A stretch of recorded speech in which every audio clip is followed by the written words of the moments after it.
Hello, everyone. I'm Jim Garrison. I want to welcome you to this session of Humanity Rising. As we delve into a forthcoming book, they're here about the UAP, UFOs, and us, humanity, and what that all means. This is a subject that we've been contemplating for some time on Humanity Rising, as you all know. And today, I'm particularly excited about our program because we're going to have the opportunity to talk with someone who has such a broad range of curiosity and inquiry that I think the conversation that we're going to now have, everyone, with Dick Russell, who is an author, a journalist, an investigator, who has explored and written books on subjects as diverse as the Kennedy assassination and the biography of Robert Kennedy, to James Hillman and depth psychology, history, philosophy, now a book on the ET phenomenon as it's emerging into public consciousness. He also wrote some best-selling books with Jesse Ventura that were very impactful in the public domain, and was recently in December on our summit, if you recall, on the 16th of December on the drones. Remember late last year in November, December, thousands of drones appeared all over the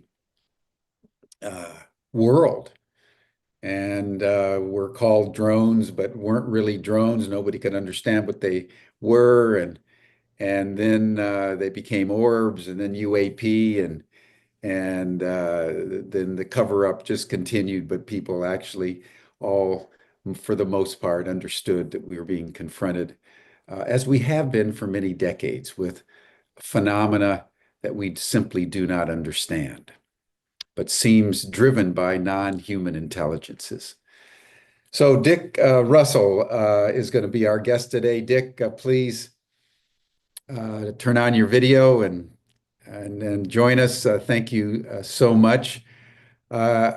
We were having a very animated conversation, everyone, about politics in America before we went live. And so I want to jump in, Dick, to our contemporary reality and have you just share with us a little bit about your background, first of all, and how you became so involved with such a broad range of seminal issues.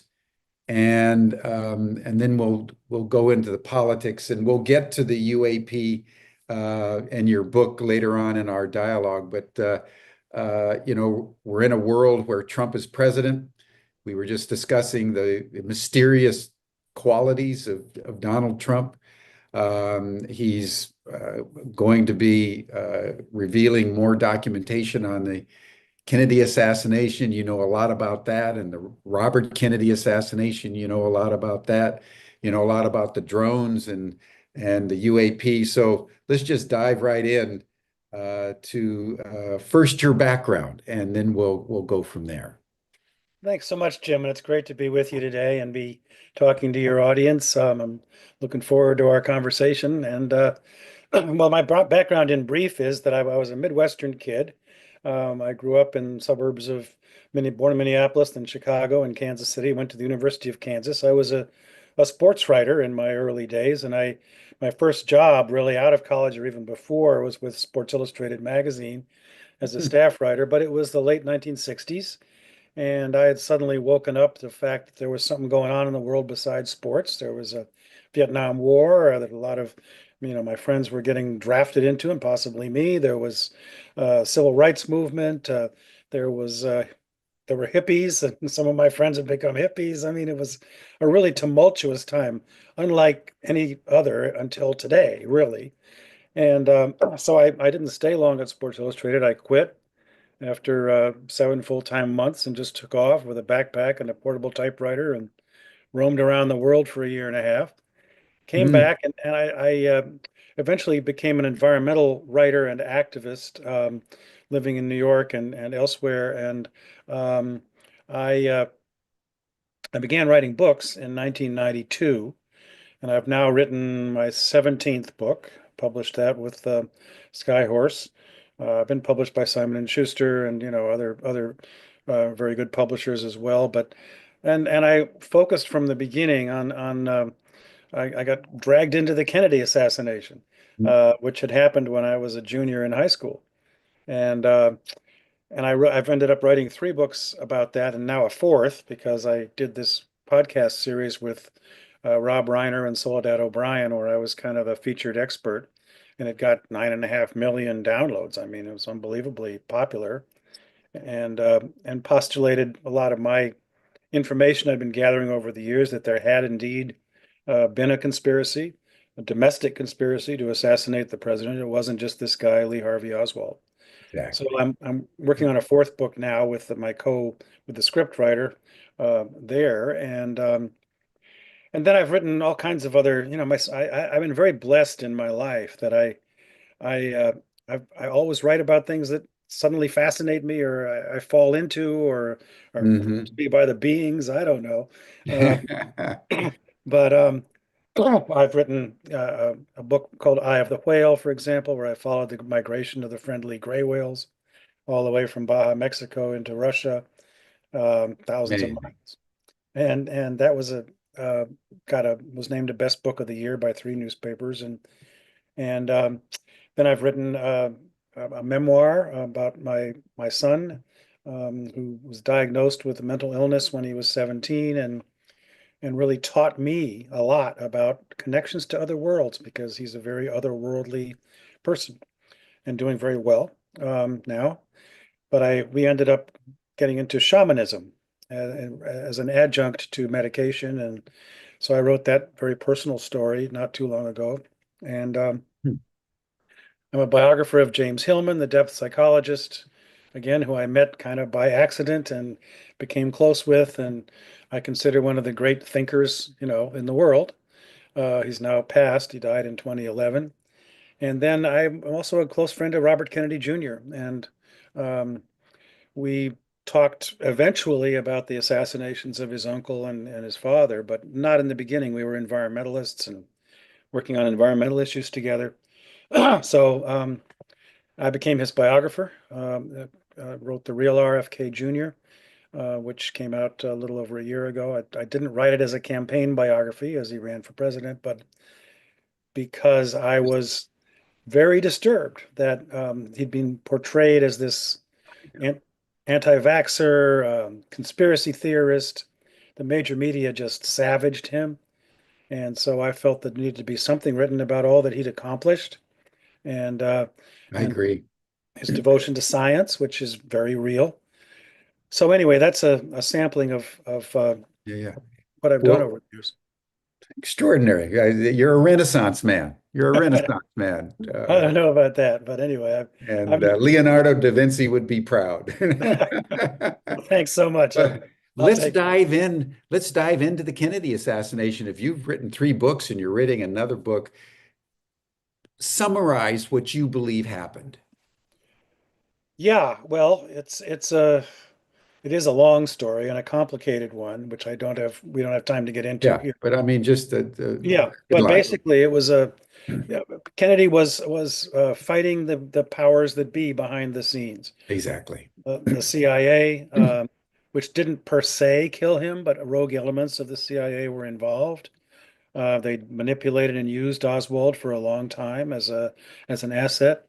Um, the FBI knew this was coming and did nothing, J. Edgar Hoover, to stop it, although they could have. A lot of my work focused on a guy named Richard Nagel, who died under mysterious circumstances in 1995. But I came to know very well, and he was directly involved in a conspiracy with Oswald and two Cubans. They were Cuban exiles, right-wing Cubans, who posed as Castro agents. and enlisted Oswald into what they were doing, who may himself have been an agent at the time for the CIA. So that's what I mean about complicated. And I think there was a right wing, extremely, well, fascistic, really. It's really more Yeah. than right wing. General named Charles Willoughby, who was one of the masterminds of the assassination that I delved into in my book. And there was definitely more than one shooter. I think there were probably three. And the president, as we now pretty much know for sure, forensically, was shot from the front as far as the fatal shot goes. And so that's it in a nutshell. There's been a huge cover up that's gone on for many years. And one thing I'm at least semi hopeful about is that President Trump has promised to release the files that have still been withheld and are secret, kept from the American public, those on the Kennedy assassination, as well as Robert Kennedy, Martin Luther King, their deaths, which were also domestic conspiracies. I've looked into both of those, and 9/11, which there's a lot of strange things about that too. So Mhm. it's not that well, people can call me a conspiracy theorist if they want to, but I'm a longtime investigative journalist, and I've devoted a lot of my life to investigating these things. And Yes. Yeah, for sure. For- so, I Do you think there was a connection between the assassination of John Kennedy and Robert Kennedy? yeah, I think there was. I think it was not the same people necessarily, but the same force, a dark force that was determined to keep the status quo in this country and change this country forever by eliminating four great leaders who could have taken us into a so-called new age, I guess you'd say. The Kennedys, Martin Luther King, and Malcolm X, all of whom, interestingly, were became great men, I think, because they were willing to grow and change, Mm, either in office or just as human beings. And you know come to realize that they needed to work together with others. I mean, Malcolm X and Martin Luther King were at odds for many years, but toward the end of his life, Malcolm didn't see all white people as devils and began to wanted to work closely with Martin Luther King. mm, That's when he was killed. mm. And same thing, Martin Luther King suddenly taking on the Vietnam War. And then that was a bit much for people behind the scenes. I don't know if you call it the deep state or whatever you call it, but people, the kind of the people who've been, uh, you know, in charge for a long time and didn't want to be disrupted, rooted out. And the Kennedys were going to do that. There was definitely a peaceful rapprochement happening with the Russians and the Cubans through their auspices. And the other thing that comes up in the Robert Kennedy assassination, particularly, although I think there was involvement with the Kennedy assassination too, in terms of Oswald and Ruby, is a CIA program called MK Ultra, Mm, where they were practicing how to manipulate human behavior and even create assassins by way of hypnosis a lot of the times, or sometimes with drugs. And Sirhan, I have no doubt, was a programmed killer. He wasn't even the killer because he fired shots that did not hit Robert Kennedy. And I think that's been demonstrated since that time that Robert Kennedy was shot from behind. He was hit in the back of the head and the neck, and Sirhan was in front of him. And all of his shots, he had fired 13, went into other people or into the wall behind him. So he was railroaded through prison, and his Robert Kennedy Jr. tried to lead a movement to get him out, to give him parole after all these years, and it looked like that was going to happen. A couple of years ago, the parole board said, "Okay, we'll go ahead and do it," and then, under pressure from others in the Kennedy family, Bobby's had a lot of difficulties with his siblings over time in terms of different viewpoints. Then what happened was Gavin Newsom, the governor, said, "All right, we're going to keep him in prison." So that's where things stand right now. And I hadn't been that familiar with the Robert Kennedy assassination, but your information was that was it if he was shot from behind, was it someone like a sniper? Because there was No, no, but how could someone with so many people it- shoot him and disappear without a well, trace? How did there that was a happen? there was a security guard who had just been hired. Name was Thane Eugene Cesar. And he'd worked for Lockheed, he'd worked for the CIA, it turns out, in the past. And he was supposed to be protecting the senator after the speech where he won the California primary and he walked into the pantry of the Ambassador Mhm. Hotel and was killed. And so Cesar was standing behind him and it appears fired the shot or shots that killed him. But he said he was, if he fired at all, he was trying to get Sirhan. He was basically shunted out of the way by the LAPD and the powers that be, and ended up he died a couple of years ago. Bobby Kennedy Jr. was trying to interview him.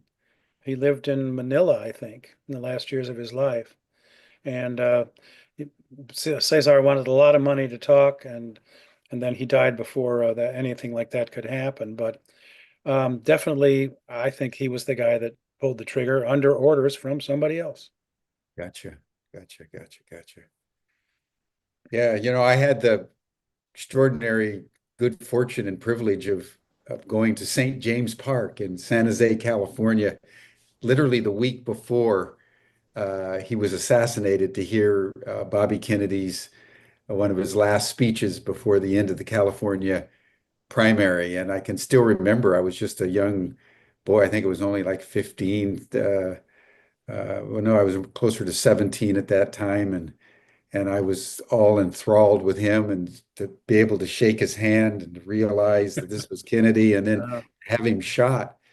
The yeah, impact, I think, on Bobby's assassination was as great as the impact of the assassination of John Kennedy.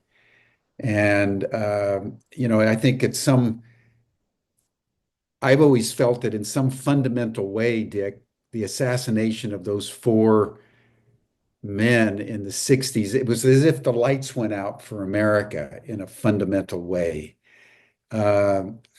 Would how do you orient yourself to that notion that somehow this was done by some dark forces in an orchestrated way, which isn't to say that each one of the assassinations was done by the same people, but it felt that there was collusion and that America never has recovered from that tragedy. What would be your sort of sense about that? I would use exactly those words that we've never Oh, recovered. And I've said that, I think, publicly. And, I too heard Robert Kennedy speak. When he first announced that he was going to challenge LBJ for president and entered the race, I was at the University of Kansas. And that was the first place, actually, the second. He went to the other university first in Kansas. But that was where he came. And so I was sitting there in the field house, Allen Fieldhouse, where I covered sports, listening to him speak. And wow, I mean, when he left that day, which was I think in end of March or beginning of April of yeah March I think of '68, um, they said, "Wow, if the students are reacting like this, because everybody went crazy for him, and he was yeah. telling the truth. He Yeah. said, we're going to get out of Vietnam, and you guys aren't going to have to go there because it's wrong, morally wrong for us to continue over there. And we've got more than 500,000 troops on the ground already." So he was going to change all that, and it, seeing him was deeply moving to me too, just as it was for you. And so yeah, I mean, we never did recover from that because then you look at the years since and all the, and we end up first with Ronald Reagan, and then going on to the Iran Contra affair, and a lot of things that happened that wouldn't have happened had the Kennedys lived and Martin Luther Exactly. King, Malcolm X, that they just wouldn't have happened. Exactly. So it was a tragedy. I mean, more than a tragedy, it was a huge turning point, in the history of our country, which leads us, right to where we are today with democracy being very much in question, whether we're going to survive as a republic Yeah. with checks and balances and all the things we've had, or whether basically we're going to continue our slide into fascism. And I'm afraid we're right on the edge of that happening to us. And I don't know if we've got the moral fiber to stand up to that or not. And like I said, and this is not to say that Donald Trump is a monster or that everything he's doing is wrong. I mean, I've fully supported. Well, I didn't fully support it in the beginning when Robert Kennedy Jr. left his independent candidacy behind, and because he'd just been totally shut out, tried to get back with the Democrats to see if they might have a space for him in the administration. They didn't even want to talk to him. No, I mean, they wouldn't wouldn't talk. even give him a Secret Service protection. No, no, and shut him out of the primaries. There was basically complete control by the Biden administration at that time. And so I wrote him a letter. Like I say, we're friends, and I've worked with him on books about climate change, on fights to save gray whales, Atlantic striped bass. I mean, we've been in the trenches together on certain things, and I wrote him the night before he joined President Trump, and I said, I really hope you don't do this. I just, it so seems to me so against a lot of things you stand for, and certainly what he's going to do to the environment. But he went ahead and did it, and I continued to support, especially after Trump selected him as he had promised to run Health and Human Services. I Mm. mean, he has studied this and been involved in it, much to his own chagrin, a lot of times for 20 years now. And I think he will make very vitally important changes if he's allowed to in our food system and the chronic disease epidemic that we have in this country, where almost 60% of Americans have a chronic disease. We got to do something about that, and our kids are growing up into a much more toxic and unhealthy world. It's not about vaccines, really. I mean, he has said many times that he's not anti-vaccine. He's for the testing of safe vaccines, and I know him well enough to believe him. So without diving into that whole rabbit hole, I mean, I'm glad he is where he is. The president has promised he's going to release files that have been long withheld, and I hope that he does, and that includes, on the UFO UAP subject, which has been uh, certainly covered up in terms of what the government knows for, probably 70, 80 years. Yeah, yeah, exactly, exactly, exactly.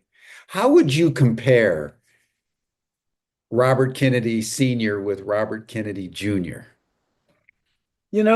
I would compare them because I mean, I don't know the other children. There were 11 kids that Robert Kennedy and Ethel had. Bobby was the second, and or the third, I guess, second son anyway. And I've met the others, but I don't know them like I know him. And I know that he has long espoused and studied and believes in the moral courage that his father exhibited. And, to his father didn't drop out of the Democratic Party, but, went up against his own party in the months before he was killed and represented because he'd been through so much. I mean, he had suffered greatly, I think more than we'll ever know after his brother was assassinated. Mm. Perhaps even in some way felt a responsibility for it because he'd worked closely with, Cuban exiles who may have been then involved. Um, and he became, in the course of those next few years, a truly compassionate human being. Mm. Somebody who could, Mm. when Martin Luther King was killed, get off a plane in Indianapolis, make that announcement to a largely African American crowd. And that was the one place in the country that they didn't riot after in the aftermath of Martin Luther King's assassination. So because he'd been there, he'd been on the bottom. He could relate to people in ways that they could feel, who didn't have that much. And I think Bobby Jr. has exhibited that as well and been willing to go up against the feelings of most of his siblings who don't want to see the any of these assassination cases brought up again. I don't know, they're not content probably, but they're willing to say, okay, this is what was regarded, the way the Warren Commission saw it, and the way that Sirhan served all this time. He must have been the shooter. They just don't want to look any deeper than that. Mhm. He's taken on those issues, and before he got into, well, simultaneously, really, with the whole public health issue, which again he came to because these mothers were suddenly Mhm. showing up at his talks that he was giving about mercury and power plants, and refusing to let go, and so till they were saying, that's all well and good, but why can't you look at the possibility that mercury as it was then used in Marisol, which was an additive to vaccines, could have triggered autism or other neurodevelopmental problems in our kids. He didn't want to go there. I mean, he said initially, I don't want to get into this, but he did, and once he did, he discovered that there Yeah. was a huge cover up by the Centers for Disease Control of this possibility. Now, there's the thing is a huge controversy, but something has triggered the fact that there were like 1 in 10,000 children who were diagnosed with autism, 20 years ago, to 1 in 60 today. I mean, something has gone terribly wrong, Yeah. Something's gone terribly wrong. and Yeah. maybe it's No doubt partly, about it. vaccine derivatives or whatever, or but some kind of glyphosate in the food. There could be a series of factors, but that's the kind of thing that I think, he's going to take on as HHS secretary. Yeah. Yeah. Well, I think you're right. My observation of Bobby Jr., like his father and his uncle, is that it's one of these rare occurrences where the father and the son are cut out of the same cloth. Yeah, And there's a certain, I would say, almost heroic nature to their character to throw themselves into the fray simply for the rightness of what is at stake, not in terms of personal gain or loss. yeah. And you don't see that in politics very much.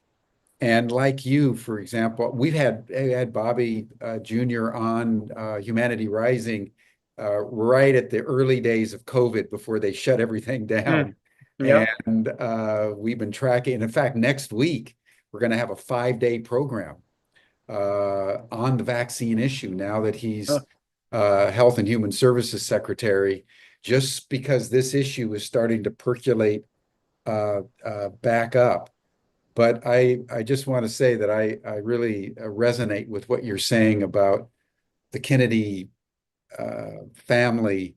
And, you know, for me, I was like you, opposed to Kennedy joining Trump because of my feelings about Trump. And then I began to realize that actually he was willing to go to the nth degree to get the policy formation that he knew was yeah. true and good for the American people and the American children.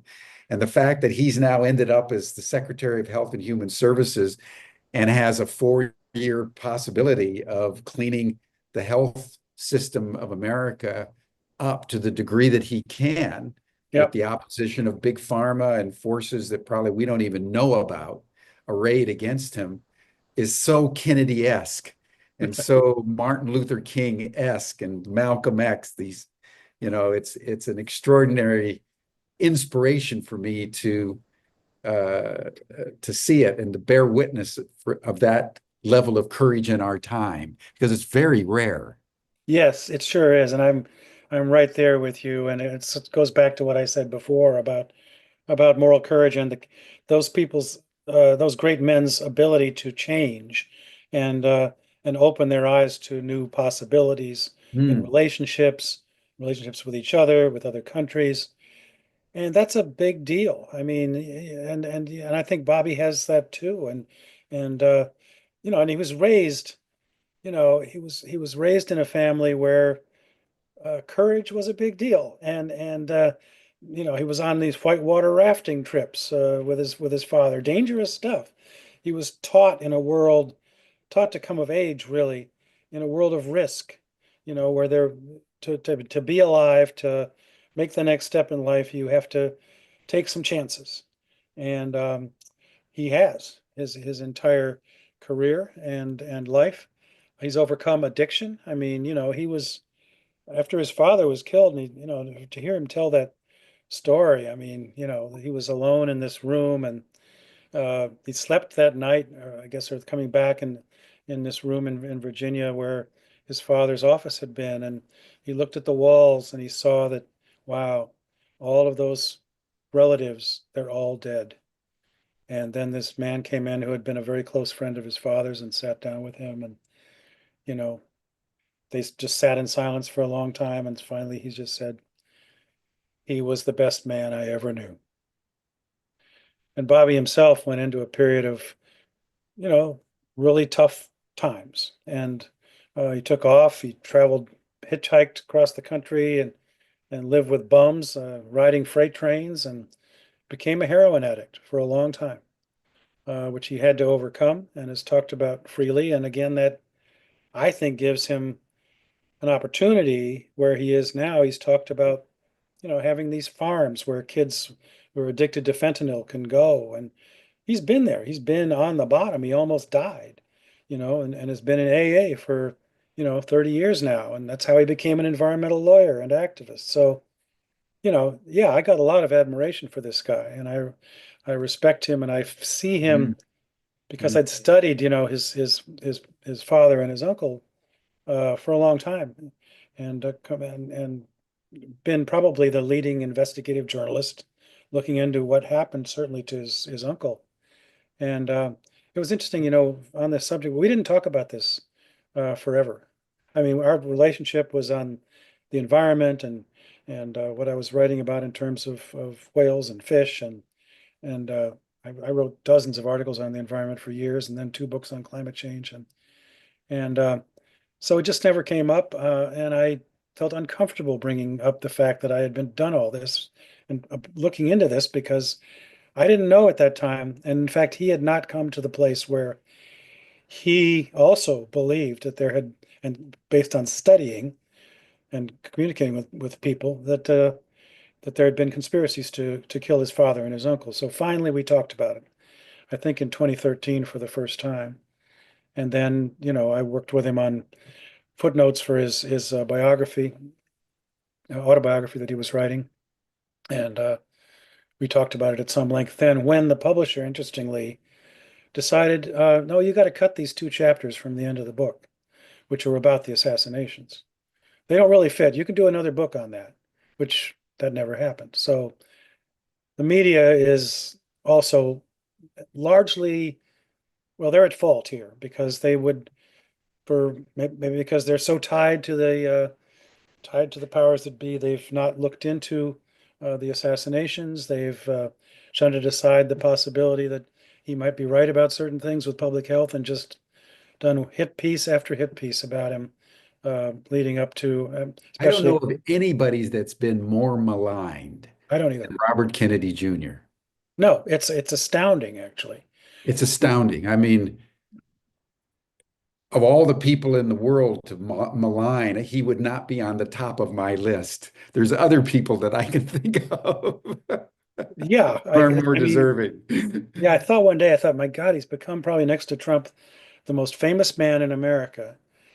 And yet day after day, there are front page stories in the New York Times of all places Yeah. that Even his just, own family. yeah, I know, that savage him. I mean, talk about a thick skin. He's got one, and he Yeah. has to have one in order to survive this. But he has, and he's done beautifully raising his kids, and been through tragedy on that front too, with his siblings and Yeah. his ex-wife, and Yeah. he's weathered all the storms, not without a lot of pain in his heart, but he's done it, and I still consider him a very close friend. Well, good. I'm glad to hear you say that because I've stood with him through thick and thin myself. because I think there's greatness in that man, born to a significant degree out of the tragedies he's endured and the suffering he underwent. You know, it's the hero's journey. It's Joseph Campbell. No hero goes from height to height to height. Every hero goes into the dark night of the soul. And it's the Absolutely. capacity to go through that and Yep. come out the other side. That's the genesis of heroism. Yes, so I so agree with you. And since you mentioned the hero's journey, I'll briefly mention yet another book I'm doing. It's coming out in June, and we're doing a podcast series now. And it's co-authored by myself and a young African American. He's now 27, but I met him when he was 17. And he'd been through the Hero's Journey program because he was in juvenile detention much of his early years. He's a kid who grew up robbing people on the streets to survive. And we got to know each other because at a gathering we happened to both attend uh, with young people and mentors, he began to talk about mythology. It turns out he knew every myth in every language. He'd studied mythology to the point that it basically saved his life. And he was an avid reader. So we've written a book about our relationship, and it's called Bridges, a South Central Odyssey, and it's going to come out in a few months. So if people are interested. I would love to get him on Humanity Rising for an interview, possibly with you, but he would be amazing to talk about the myths that he lives by. He would, and he's amazingly well spoken. I mean, not only did he turn out to be an incredible writer, totally self-taught, but he spoke on a panel with me. His name is Romeo, interestingly, Romeo Keys, and he spoke at a panel I was moderating on storytelling at Pacifica Graduate Institute, where James Hillman taught, Yeah, yeah. and and uh, and he just had an audience of 100 people spellbound by his account of being thrown in jail unjustly for a weekend. So yeah, I think you'd people would find him a very interesting voice to hear about. Yeah, yeah, yeah. While we're on the subject of myth and Romeo, tell us about James Hillman. How did you meet Mr. Hillman, and how did you come to write a biography of him? That too is kind of a long story, but I'll shorten it. Um, my family and I, my extended family and my wife, we've been reading James Hillman's work in the 1990s. He wrote an amazing book called The Soul's Code, among many others, Yeah, which was a number one bestseller, yeah. which takes up the very interesting idea. And he was the founder of archetypal psychology, James Hillman. So not that well known in America, but he's American, but better known in Italy, interestingly, and in Japan. However, he came up with this. He got on Oprah, so this book became a huge hit, and it's all about how it's the acorn and the oak theory, where that we somehow, our soul chooses our parents before we come down here to this plane, and we choose parents who will help us fulfill our destiny, whatever that may be, uh, on our time on the planet Earth. So it's a fascinating book using lots of case studies, and so we then ended up meeting in 1998. Um, his son was not his son, but one of the kids who grew up in my extended family. His father. So I would talk about Hillman one day, and he says, "Oh, my dad knows James Hillman. He sells him his organic vegetables in the market in Connecticut." So he ended up setting up a meeting. We got to know each other over the course of a few years.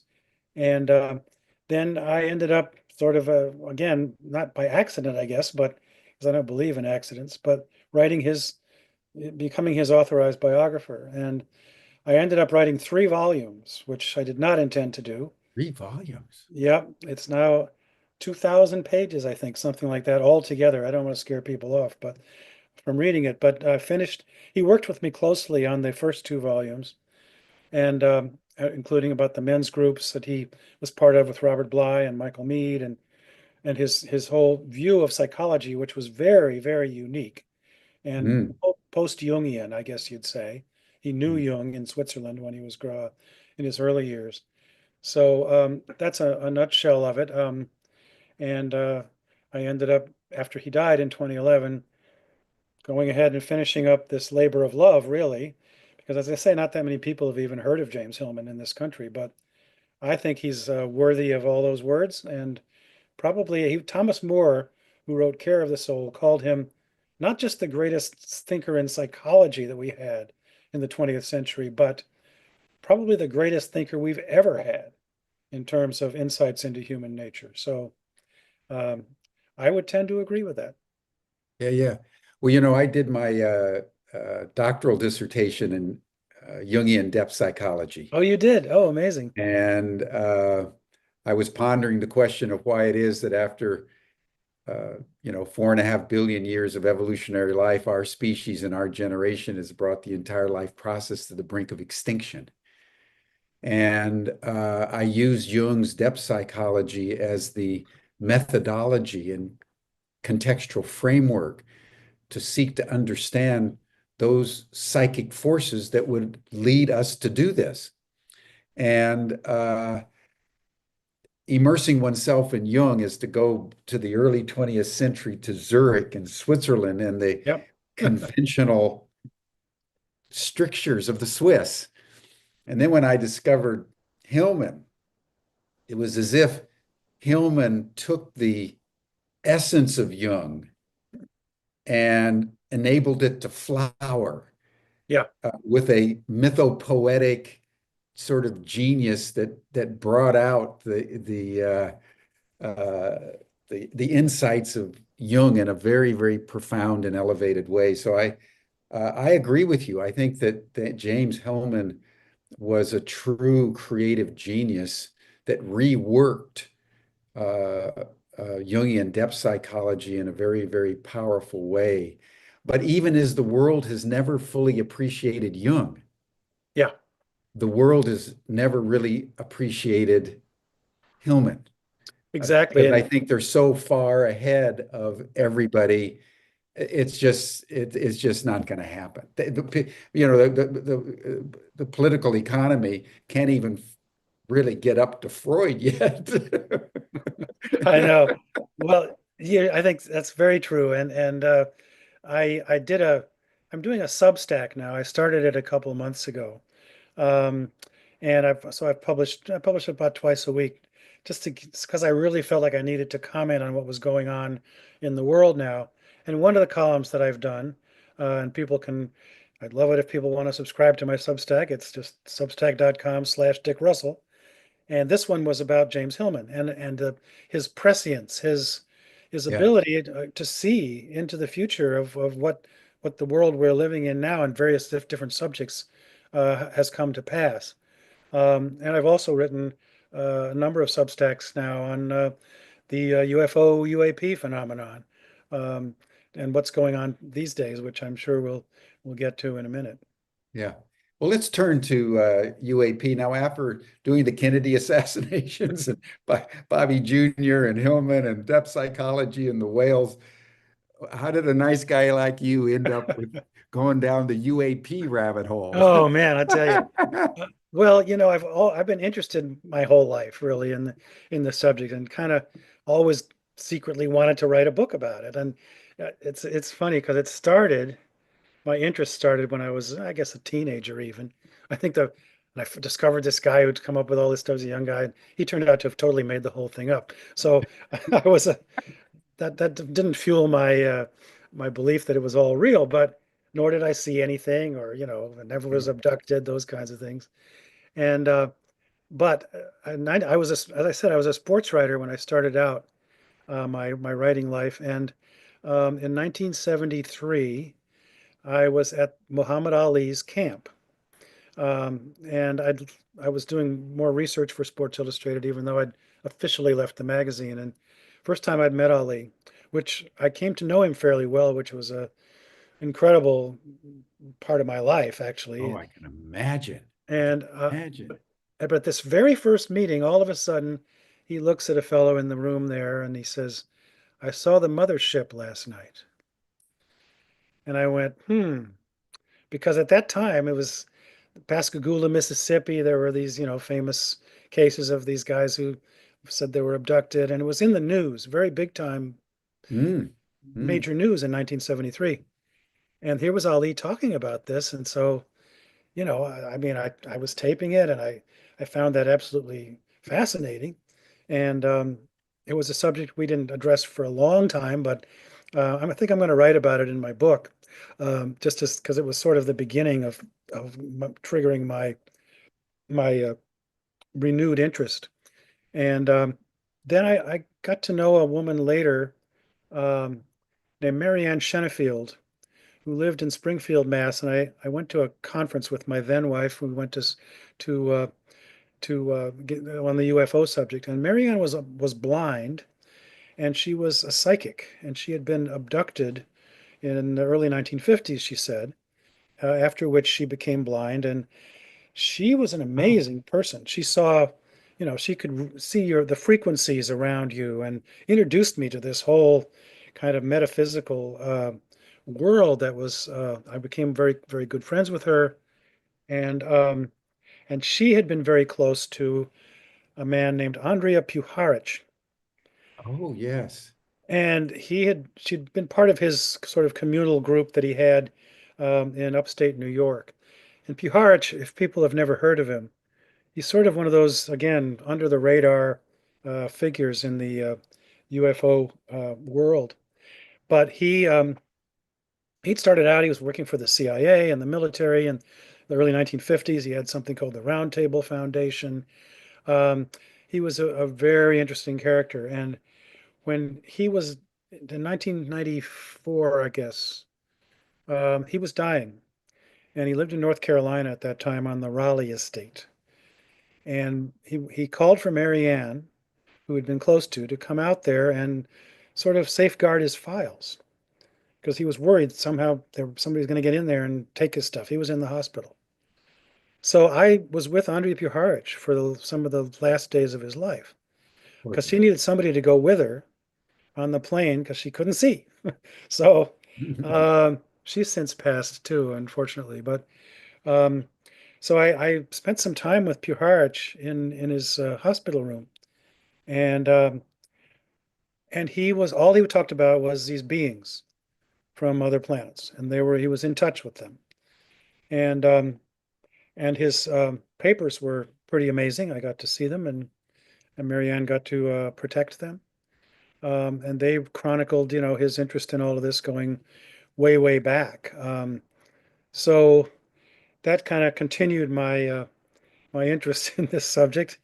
And then in recent times, I convinced my publisher, Skyhorse, who's been my publisher for some books now, um, that this was a subject that was really going to come to the fore, and Exactly. that I would like to do a book looking at what I'm trying to do with the book that's different because there's been hundreds of books about UFOs, and but I wanted to profile different individuals in different aspects of the Mm. phenomenon, and interview them and investigate not really the veracity of their claims. It's not so much an investigative journalism book, but maybe a little bit. But okay, so why? Why is Danny Sheehan, this famous lawyer who was there for the Pentagon Papers, who was hugely significant in the Karen Silkwood case, and then the Kennedy assassination, he also had investigated, and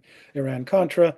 How does this guy end up, spending the last 20 years of his life really devoted to the UFO subject, representing different people?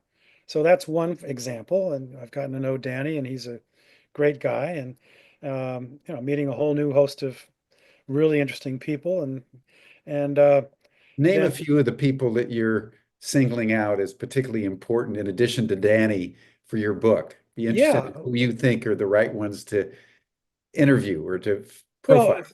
I want to do a chapter on so-called whistleblowers. So I've been in touch already with Luis Elizondo and Stephen Greer, of course, has brought a lot of these people to the fore, and so I'm working with him on some of that. So I'll get into whistleblowers. I'll get into the abduction phenomenon. I interviewed John Mack actually in 1994. Um, some of these people I actually met along. Oh, the other thing I did was in 1977 when I was in LA and I was a staff writer for TV Guide magazine for a few years. There was a show on TV about UFOs. It was very popular. And so I ended up spending an hour or so with, at least with J. Allen Hynek. Oh, And he was a head of Project Blue Book, uh, sure. had been, and he was the technical advisor to Spielberg on Close Encounters of the Third Kind. And so I taped him, and I have this wonderful interview that I used some of in I did a cover story for TV Guide about UFOs. And so that was in 1977. And I want to do a chapter on the Hyneks. In other words, here Mm, you have his son, Paul, today speaking at all these conferences, yeah.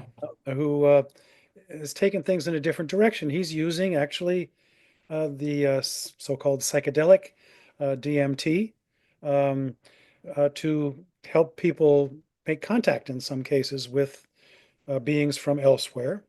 There was a study done by Rick Strassman in Albuquerque, New Mexico, a university professor, um, in the 90s, FDA approved of using quick DMT experiences. DMT, for people who don't know, is the one of the two ingredients in ayahuasca, the plant medicine.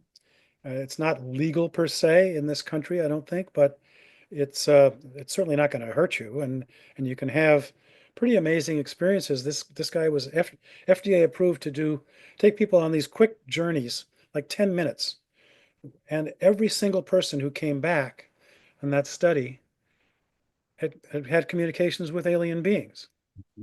Hmm. So that's of great interest to me too. I mean, how does that fit in? How does our Hmm.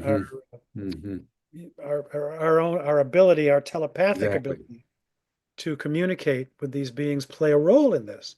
Hmm. And so I'm going to interview Paul about that and his father, and put the interview in there, and bring in John Mack, who I interviewed, as I say, in '94, just out of the blue. I was living in Boston and I was interested in him and had read his book Abduction. And sometimes I just call people up and they'll see me. So as I never published it, but I'm gonna use some of it now, and then probably talk to Whitley Strieber, and I mean, it's a huge subject, and so it's kind of hard to Sure. narrow it down. But remote viewing is another aspect of this that um, I've been in touch. I have a source that I've been in touch with by email for years, and I'm going to write about his views on. He was one of the remote viewers and under the CIA project Stargate, it was called, which is supposedly discontinued, but I don't know. And uh, so I'll get into remote viewing and bringing us right up to today. Then we could talk a little bit about Jake Barber and the fascinating part of his interview recently with Ross Coulthart. Uh, to me, had to do with his deeply emotional connection to Yes. Yes. what happened to him. Should we talk about that for a minute? Sure. I mean, because we've just had a psionic summit Oh, on you did. Sunday past Oh, with really? Jake, with Ross, and with a number of remote viewers like Chris Bledsoe and Bertie Jaworski and so forth. So we're very deeply immersed Oh, in this. In fact, we have a whole extraterrestrial studies department at Ubiquity University in partnership with transdimensional mapping, which is state-of-the-art remote viewing, uh, to cultivate humans having the capacity to engage in intelligible communication with these non-human intelligences and beings. So one reason why I wanted to get you on, because you've had such a depth of experience. I would love to have sort of your take on this. And but let's go in with Jake Barber, because here you have this special forces guy yeah, spying on Ross Coulthart's program about the divine feminine that he's I know. experienced through the ETs. But so what's your take? It was, well, it was amazing, and Yeah, um, and then he brought up the subject of psionics, which is all about people who have these telepathic exactly. abilities to Exactly. even summon uh, craft from elsewhere Exactly. and bring them. And in fact, in some cases, in Barber's knowledge, they've been brought to Earth when you summon them, and then our military picks them up and steals the technology. So Or shoots them. that shoots them down. Exactly. So I'd love to see. Is that online, by the way? Can I watch any I'll of send that? it to you. Yeah, I'll send it to you. Yeah, I'd love to see it Yeah, because that's of Ross great was interest. up first. Pippa Malmgren was on. It was really an extraordinary Oh, fantastic. conversation. And let me tease out one aspect, Dick, and I'd love to have your comment. The summit went for almost 4 hours Hmm. unintentionally. We thought it was going to be 90 to 120 minutes, but people, this was the first really public discussion on psionics.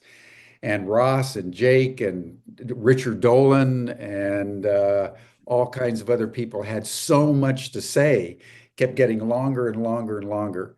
Then there was this physicist that came up, David Clements, toward the very end, and he said, in the bottom line, as a physicist, as someone who communes with a range of these extraterrestrials, the short grays, the Octurians, as he call them, the blue avians, et cetera, et cetera.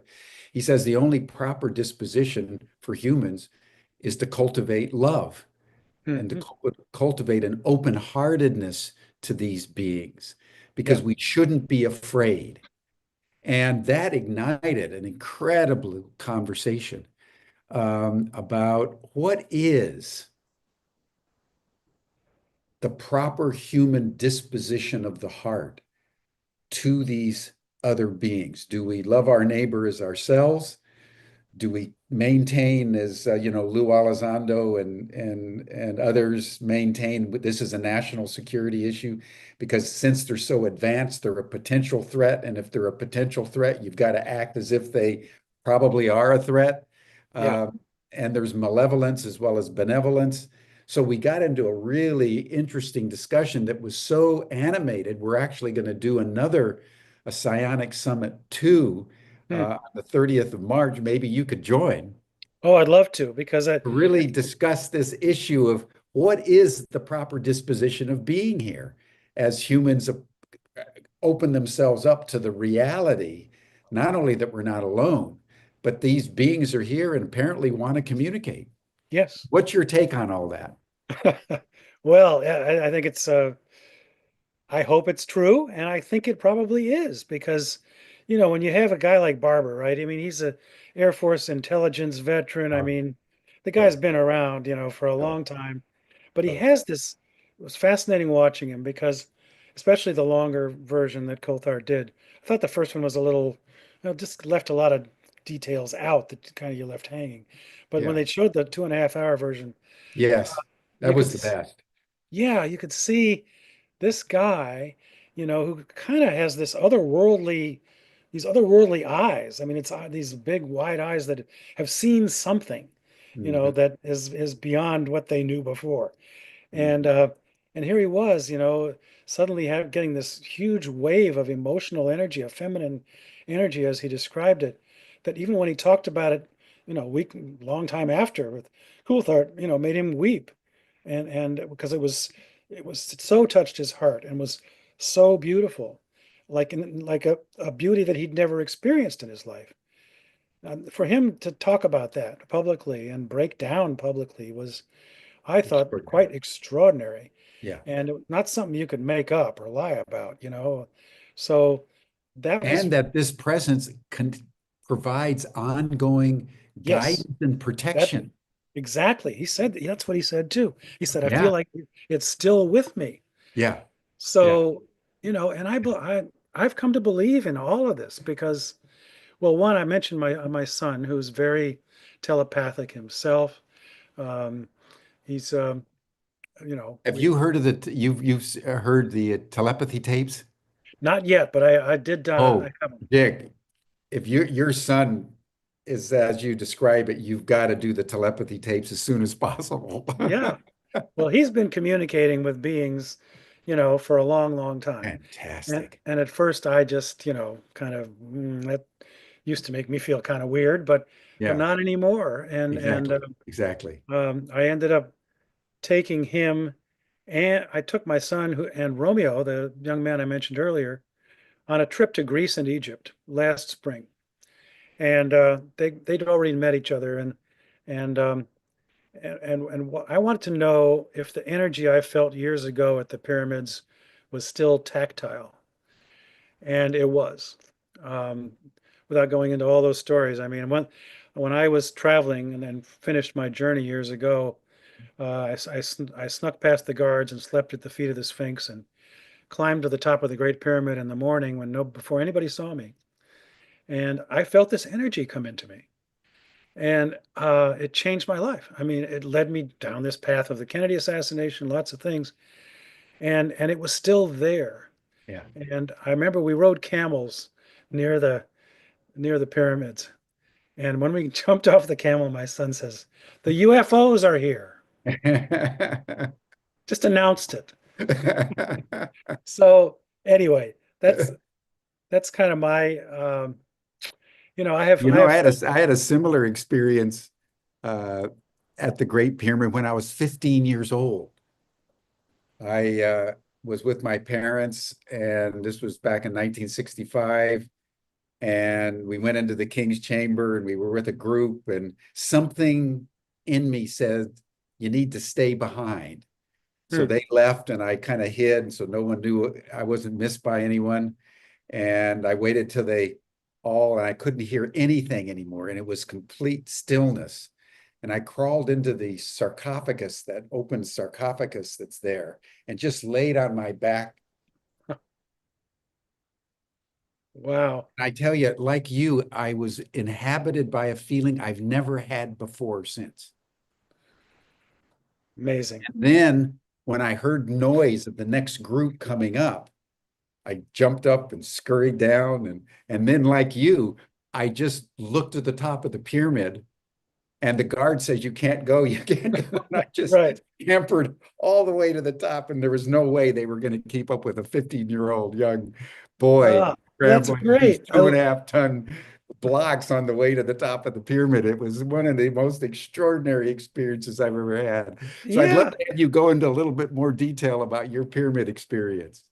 Oh, well, I mean, when I went back this time and I looked at those blocks and I thought, Yeah. did I really do Did that? I do that? There's no guardrails, and it's you're going up at an angle and these blocks are, almost up to my chest. Yeah. And I was in pretty good shape after travel hitchhiking around the world, but I just I marveled at the fact. Plus, this is what memory does, I guess. I thought that I thought the Sphinx was very close to the Great Pyramid, but it's really not. I mean, it's a decent hike to get there. I just imagined myself, I got out of bed and my sleeping bag and climbed to the top, but that's not what I had done. And this time going in, there's now one entrance where you can go in. Romeo went in with me. Franklin, my son, made a probably smart move not to try to do it, but you have to get down on basically all fours to go into the king's chamber now. And I'm not a young guy anymore, and it's quite a trek to almost on all fours to do it. But I did, and I don't remember going in on all fours. Maybe no, this. you didn't have to before. I don't know. They've changed the entrance or something, because I'm Oh, talking 50 years ago. That was yeah. 1971. Um, but the I looked at the Sphinx for a while, and the energy I felt, I said, it's still here. Yeah. Whatever that is, that's Whatever lived that is. for all these centuries, Yeah. going back to, and I'll tell one other story here, a personal story, which I'm almost reluctant to share publicly, but Oh, go ahead. a few years ago, I was in Mexico at a place that my extended family has there. And I'd just gotten there. It was 2020 actually, when the COVID was happening, and I'd sort of gone there to write and just get away from the US. And I had this dream shortly after I got there, where I was visiting this close friend of mine who's a black man who's rather shamanic. And he was having an event at his house, and all of a sudden I wasn't there anymore. I was on a spaceship, and I looked at the being running it. I couldn't quite remember, but it could have been an insect-like person. Um, and I said, "Am I being abducted?" And they said, yes. And I said, well, where are we going? And they said, Cygnus. Now, I'd never heard of Cygnus in my life. I never popped into my consciousness. I ended up suddenly back in this planet, and there was a speaker's podium a little ways away from me, and I ran toward it. There was a purple object there on the podium. I ran toward it, and I fell on my knees, and I said, Hermes, and I woke up. It was one of the most powerful dreams I've ever had. Whoa. And the next morning, I got up and I went online and I discovered that Cygnus, Cygnus, is in the Milky Way constellation. It's considered, you go through a portal when you die, and it's considered by many ancient cultures to be the destination where the soul goes upon leaving this planet. Well, this really blew me away because I had never, as I Whoa. said, heard of Cygnus in my life. So that's an experience I had that also preceded my doing this book, Mm, and and was mm, part of the path, I guess, mm. that led me there. Brilliant. Dick, this has been a fascinating conversation. Thank you so much. I can hardly wait for your book to come out. I'd love to meet Romeo and have him on and promote the book that you two are doing together over the next couple of months when the timing is right. And again, I just want to commend you. You know, I interview people day in and day out by the thousands here on Humanity Rising since we started back in 2020.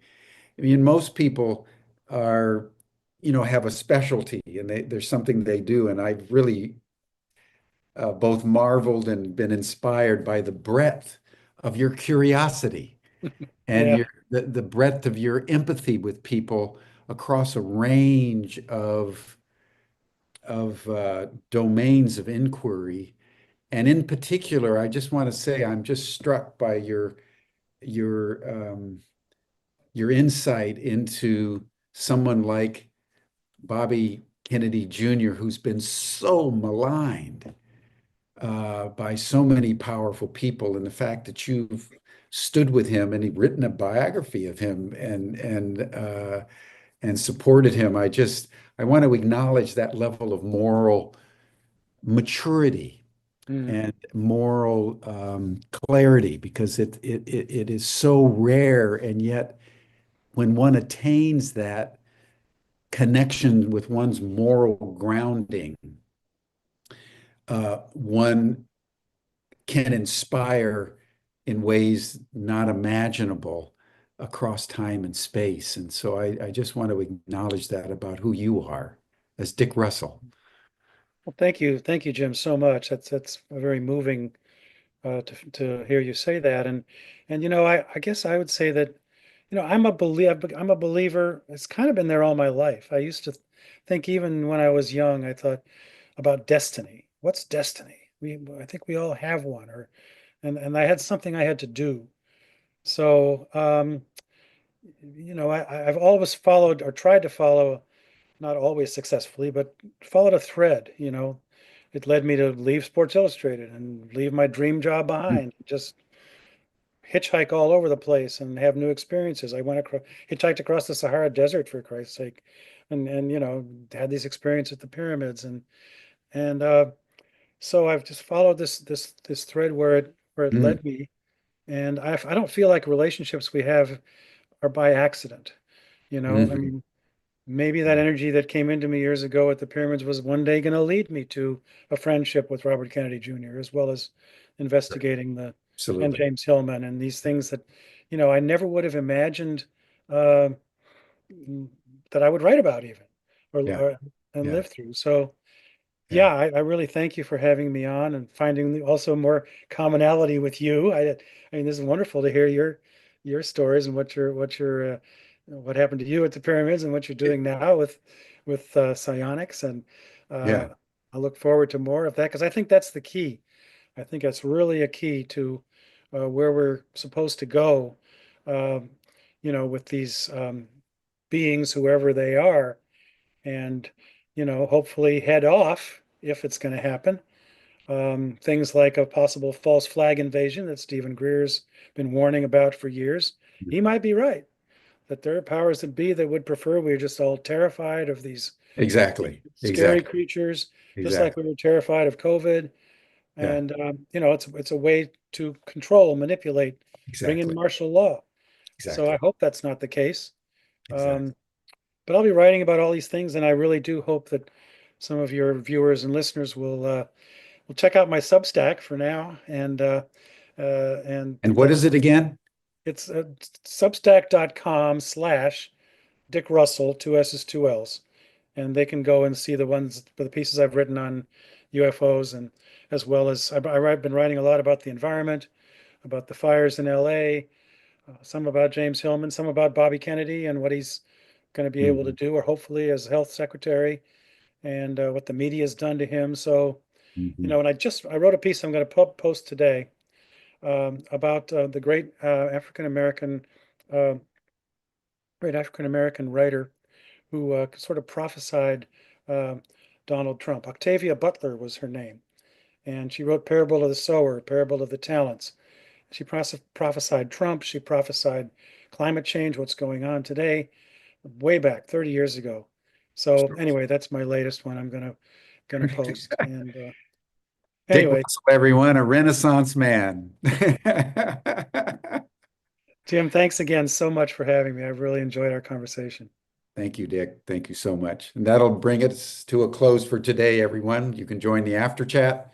You'll see the link in the chat box that Stan has just put in. You receive the link in your Zoom reminders for today. And then tomorrow on Humanity Rising, we're going to invite on a woman mystic who's written a very powerful book on the women who knew Jesus.